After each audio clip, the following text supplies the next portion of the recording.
سلمان اکرم راجہ صاحب ہمارے ساتھ ہیں۔ راجہ صاحب آپ کو خوش آمدید کہوں گا۔ سر، شیر افضل مروت کو پارٹی سے نکالنے کا فیصلہ عمران خان کا تھا یا آپ کی خواہش تھی کہ ان کو پارٹی سے نکالا جائے؟ نہیں، بالکل عمران خان کا فیصلہ ہے۔ دیکھیں، یہ باتیں ایسے تو نہیں ہوتی ہیں۔ خان صاحب نے بہت سے معاملات کو زیر غور لایا اور انہوں نے جو فیصلہ کیا مجھے تو علم بھی نہیں تھا، میں تو کچھ دنوں سے ان سے ملا بھی نہیں۔ یہ فوجی عدالتوں کا مقدمہ سپریم کورٹ میں چل رہا ہے، میں پوری طرح اس میں مشغول ہوں۔ تو جو بات ہوئی وہ خان صاحب کی طرف سے ہوئی اور اس کے جو عوامل ہیں ان کا کچھ اندازہ تو ہمیں ہے، بہت عرصے سے معاملات چل رہے تھے، تو یہ فیصلہ خان صاحب کا ہے۔ آپ کے اور ان کے درمیان کچھ ذاتی طور پر بھی کچھ دوریاں تھیں، کہیں آپ کی تقریر کے دوران نعرے بازی کروائی جاتی تھی، کچھ ایشوز کے اوپر بیانات آپ کے خلاف آئے، کہیں آپ کی ریزرویشنز تھیں، تو باتیں تو دونوں عمران تک گئیں۔ آپ کے اور مروت صاحب کے درمیان میں کیا ایشو ہے؟ دیکھیں، میری طرف سے تو کوئی ایشو نہیں، بالکل بھی کوئی ایشو نہیں۔ مجھے نہیں پتا کیوں ان کی طرف سے جو بھی گفتگو ہوئی وہ ہوئی، اور وہ ظاہر ہے میرے لیے ناقابل قبول ہے وہ گفتگو جو ان کی طرف سے ہوئی۔ اس حوالے سے کوئی بالکل مجھے کرام نہیں ہے کہ جو کچھ انہوں نے کہا وہ ہرگز قابل قبول نہیں تھا۔ لیکن یہ معاملہ نہیں ہے، میں سمجھتا ہوں یہ معاملہ بہت سے معاملات میں سے ایک معاملہ ہے جو خان صاحب کے زیر غور آیا، اور انہوں نے جو فیصلہ کیا ہے وہ پارٹی کے وسیع تر مفاد میں کیا ہے۔ سر، وائلیشن دو طرح سے ہو سکتی ہے۔ ایک ہوتا ہے آپ ڈسپلن کی وائلیشن کر رہے ہوتے ہیں، وارننگ آ جاتی ہے اس کے اوپر۔ ایک ہوتا ہے پارٹی کے اندر ڈویژن پیدا ہو جاتی ہے، آپ گروپنگ کر رہے ہوتے ہیں۔ تو مروت صاحب کے اوپر ایشو اس وقت گروپنگ والا ہے۔ یہ ایشو ہے جس کو عمران نے بنیاد بنایا ہے یا بیونڈ دیٹ کچھ اور ہے جس کا بھی ہمیں پتہ نہیں؟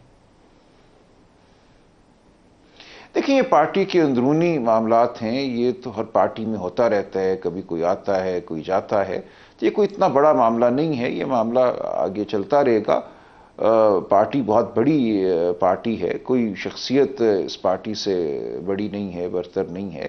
خان صاحب فیصلے کرتے رہیں گے، مشاورت وہ کرتے ہیں اور بات آگے چلتی ہے، اس لیے میری نظر میں یہ کوئی بہت نہیں سر، لیکن ایک ڈویژن ہے۔ میں سوال دہراؤں گا کیونکہ آپ سارے سیاسی لوگ ہیں، اب آپ پبلک لائف میں ہیں تو یہ سوال آپ سے پوچھنا پڑے گا۔ اس وقت جنید اکبر صاحب نے، یوسف زئی نے، علی امین گنڈا پور نے and few others, I think Afridi صاحب نے بھی، انہوں نے اس کی حمایت کی ہے اور اس کو عمران خان کے لیے درخواست کی ہے کہ اس فیصلے پہ نظر ثانی کی جائے۔ آپ کے متعلق جو کچھ وہ کہہ رہے ہیں یا جو جلسے میں ہوا تو ایک کلیئر ڈویژن موجود ہے۔ آئی تھنک گوہر صاحب بھی شاید دوسری طرف آن لائن کہ آپ والی سائڈ کے اوپر کھڑے ہوں، تو یہ تقسیم جو ہے یہ پارٹی کے لیے تو ڈیمیجنگ ہے۔ اب عمران خان اس کو کیسے لے کر آگے چلیں گے معلوم نہیں ہے، لیکن یہ دو گروپ آپ کو واضح طور پر نظر آ رہے ہیں ود ان دی پارٹی۔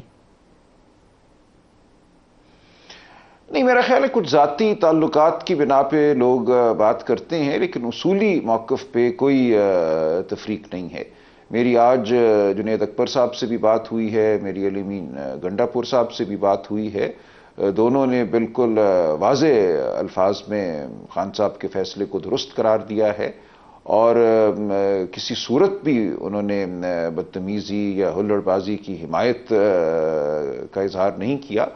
تو جتنے بھی معاملات ہوئے ہیں ایک تواتر ہے، بلکہ جنید اکبر صاحب نے تو مجھے گنوایا کہ یہ بھی ہوا، یہ بھی ہوا، یہ بھی ہوا، جو باتیں شاید میرے ذہن میں نہیں بھی تھیں انہوں نے مجھے گنوائی۔ تو اس لیے ایسا نہیں ہے، ایک ذاتی سطح کا ایک ری ایکشن ہوتا ہے اور ایک پارٹی کی سطح پہ اصولی موقف ہوتا ہے۔ تو ہم اصول کی بات کرتے ہیں کسی بھی پارٹی میں، اور پی ٹی آئی میں بالخصوص بالکل یہ اصولی موقف نہیں ہے کہ کوئی شخص گالم گلوچ کرے، بدتمیزی کرے، کسی ایونٹ میں ڈسرپشن پیدا کرے، یا پارٹی کا جو بیانیہ ہے اس کی تصدیق کرے، اس کے خلاف بیان دے، اور یہ سب اچھا ہے۔ یہ تو نہیں ہے اس پارٹی کا موقف۔ اگر اس کو کوئی پارٹی کی پالیسی سمجھتا ہے تو وہ بات کرے۔